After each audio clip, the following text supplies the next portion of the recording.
welcome back to this shit show that we call reality. I had one more topic to discuss. I wanted to do it separately from the last video. Coronavirus. To panic or not to panic? That is the question. Alright, so what the fuck is the coronavirus? That's the question that we should be asking ourselves. Like, where did this shit come from?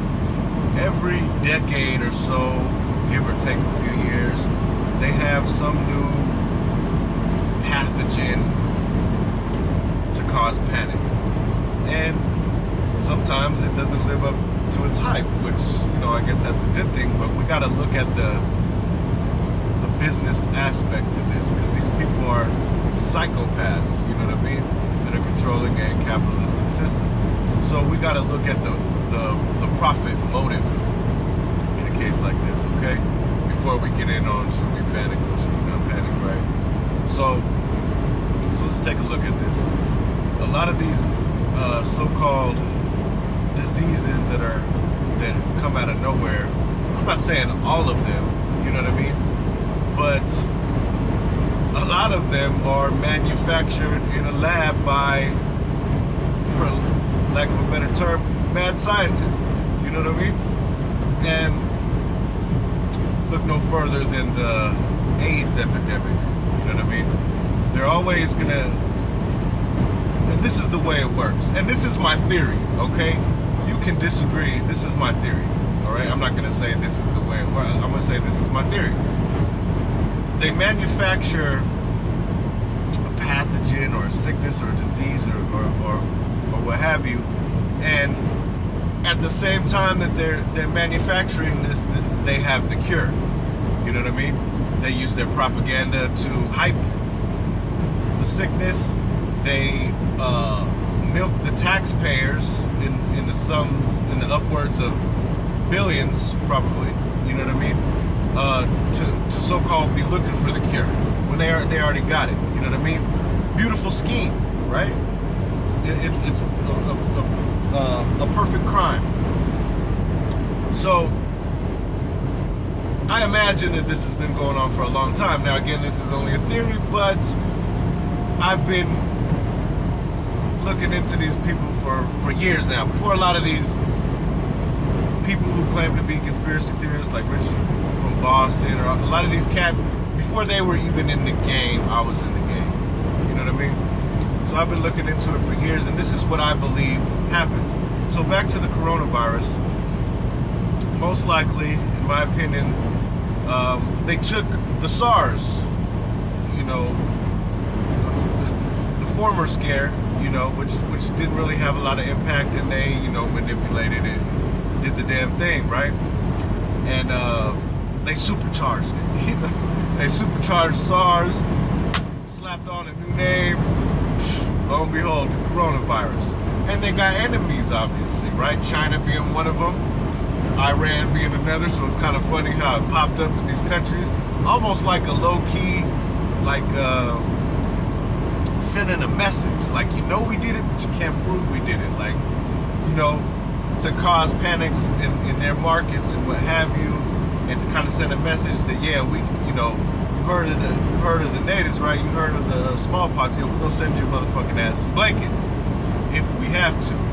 So I think there's a lot of moving parts, and I think that's a huge possibility, right? But back to the profit motive,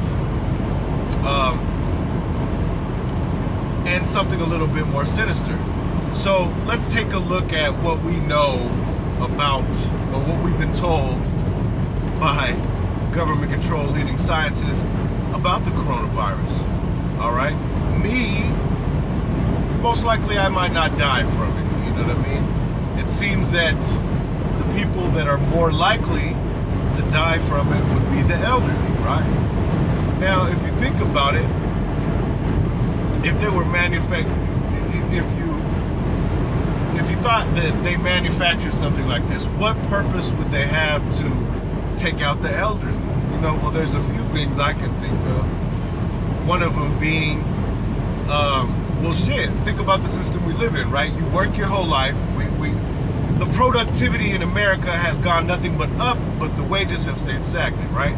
So you have a population who has slowly been immersed to more work, less play. Your mortgage has gone up. Inflation is through the roof. So you're not really going nowhere. You know what I mean? You're working harder, but you're not seeing the fruits of your labor. Maybe like your parents would if they had worked the same amount of hours and made the same amount of sacrifice as you did, for example. So back to the coronavirus. Think about the way our system works, right?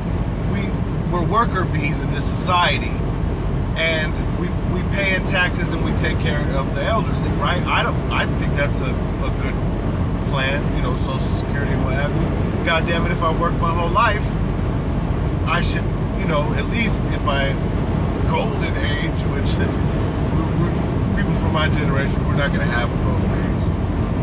Or what do they call it? The golden years? Golden years, my bad. Yeah, there ain't going to be no golden years for us, you know.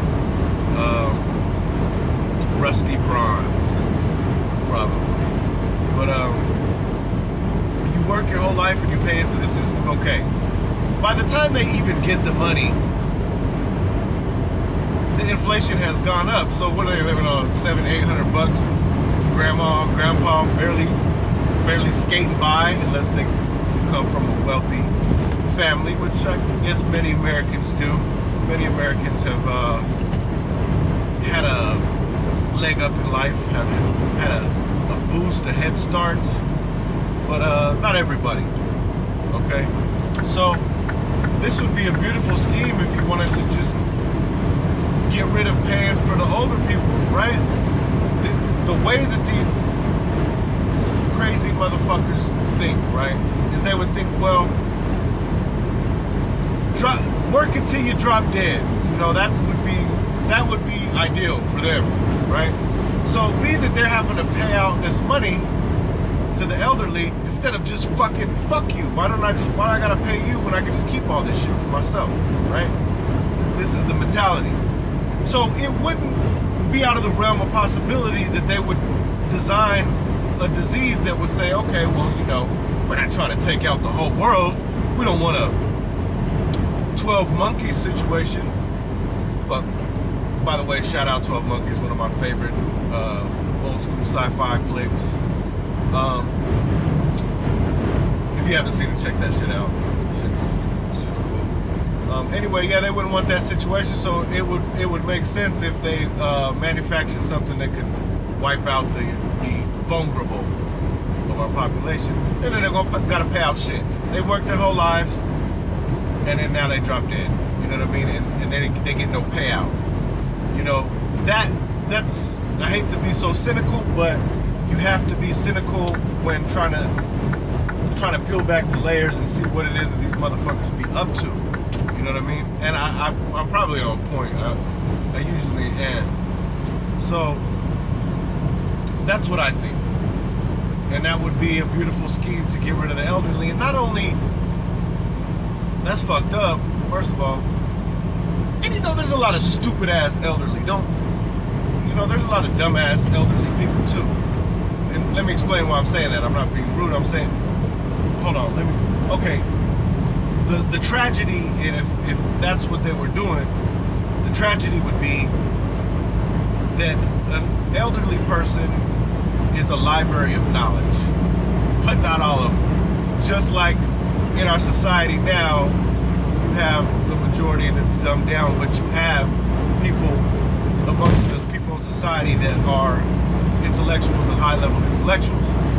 So the way that they perceive life and receive information, and if they were to go through all these decades and stuff like that, they're a gem in our society. You know what I'm saying? They're a library of knowledge. So that would be a tragedy to lose them. So some of that could be that, you know what I mean?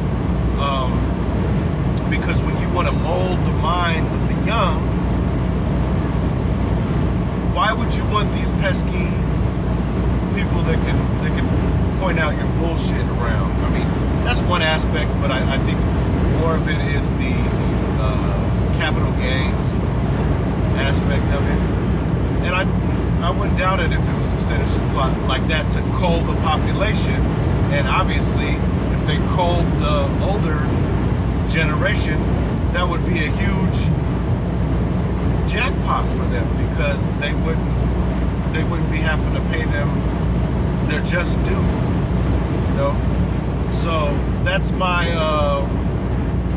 take on that. Now let's get into whether you should panic or not. I don't know. I wouldn't get too hyped up, but as in anything in life, you should always be prepared. I mean, the society we live in, it can break down quickly. You know, it could be a natural disaster. It could be a manufactured disaster. It could be something like a pandemic, to where they have some underlined plot, you know.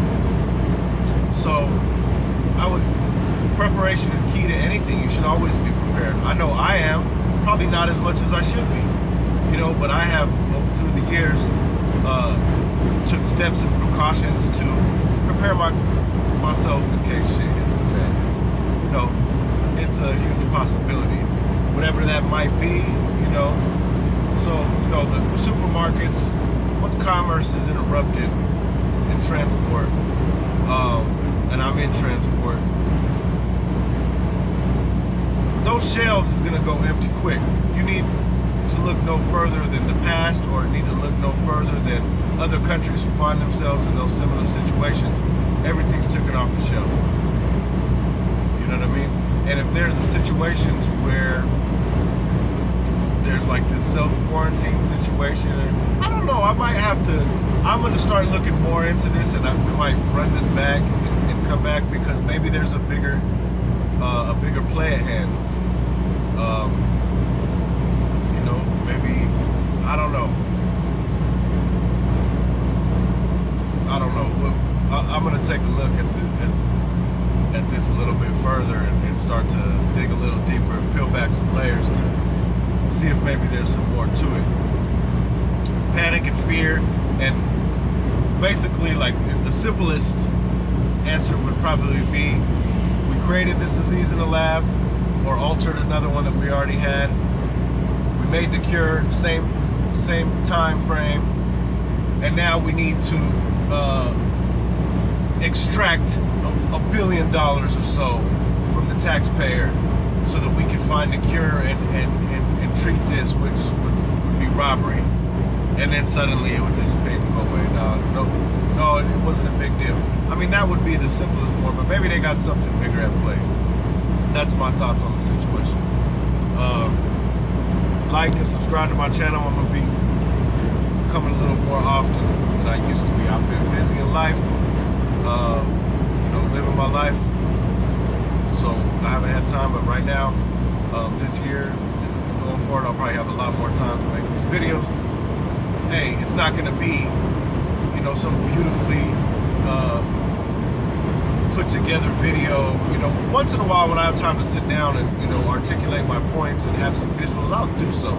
But this right here is, you know, it's not really about, you know, people nowadays, we have a short attention span, and, you know, it's nice to see all the fancy little the light show in the background of these high-level studios, or these big YouTube people, but it's not necessary. I mean, what is it that you're looking for?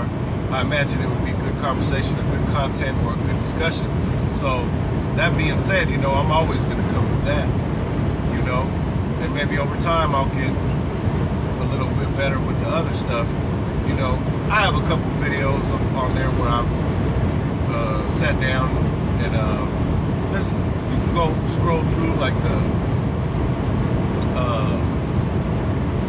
white genocide lies and fear mongering video that I made, or the Ilhan Omar video that I made. When I have time to sit down and put together something a little bit more professional, I do so. It's just I don't have a lot of time. But that being said, yeah, man, subscribe to my channel, man. Give it a look. This year I'll probably be putting forth a lot of content, and there's no shortage of content, just being in the fucking circus that we're living in at this moment. And I hope that my channel grows to be fellow intellectuals. You know what I mean? I tend not to respond to people with stupid ass questions, or if they're, I just tend not to generally not to respond to people who are trying to ask rhetorical questions and shit like that. If you're not in the know by this point in time, man, this just ain't for you. You know what I mean? These conversations are not for you. You should probably go watch celebrity gossip news, or turn on your favorite sports team or some shit. This ain't gonna be for you, man. So why even engage, and why cast pearls unto swine? You know what I mean? We can't even do that no more. Fuck trying to wake people up, or hey, did you see this? Nah, fuck that. It just, some people ain't built for this shit. Some people their minds just don't work that way. The wheels ain't turning that way. So that's all I want to say, man. Y'all have a good day. I'm still coming with my next video, hopefully maybe by the end of the day or tomorrow. I'm coming with the Joe Biden, it's not a victory. It's not even about that. It's an analysis of all the current Democratic candidates, and hopefully a thorough analysis, that you would conclude that it would be a thorough analysis of the Democratic candidates, and some of the things that are going at play within the DNC and the Democratic Party as a whole, and society as a whole, and some of the shifts, the social shifts and rifts. So I'm going to be discussing that. So tune in for that, because that's going to be good. All right, man. Y'all take it easy.